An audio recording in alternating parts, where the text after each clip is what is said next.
आज हम बात करने वाले हैं एक ऐसे राजनीतिक भूचाल की जिसने भारत की एक बड़ी पॉलिटिकल पार्टी को हिलाकर रख दिया है। इस पूरी कहानी की शुरुआत होती है एक बहुत ही कह सकते हैं तीखे बयान से। ये शब्द हैं राघव चड्ढा के, जो कभी पार्टी के सबसे वफादार चेहरों में से एक माने जाते थे। अब ये नंबर देखिए, 7/10। ये कोई मामूली आंकड़ा नहीं है। यही वो नंबर है जो इस पूरे संकट की कहानी बयां करता है। मतलब पार्टी के 10 में से 7 राज्यसभा सांसदों ने एक साथ बगावत कर दी। ये वाकई एक बहुत बड़ा राजनीतिक तूफान है।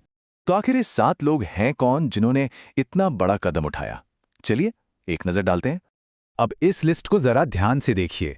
इसमें सिर्फ राजनेता ही नहीं है, इसमें एक मशहूर क्रिकेटर हैं, एक यूनिवर्सिटी के फाउंडर हैं, पार्टी के अपने स्ट्रेटेजिस्ट हैं और कई बड़े उद्योगपति भी शामिल हैं।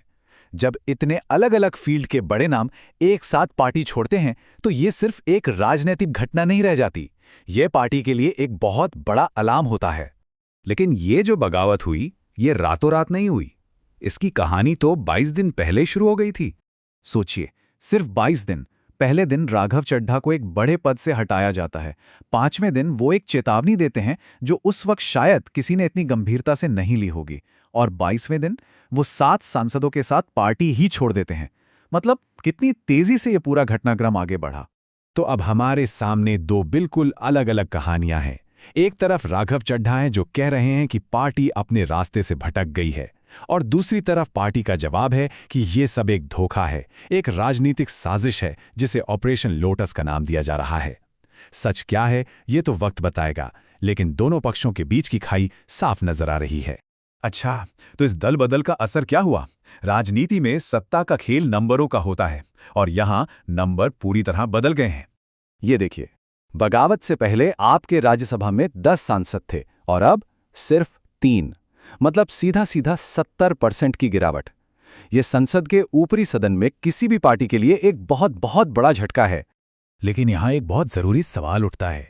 भारत में तो दल बदल पर कड़ा कानून है, तो फिर ये सभी सांसद बिना अयोग्य हुए, बिना अपनी सीट खोए पार्टी कैसे बदल पाए?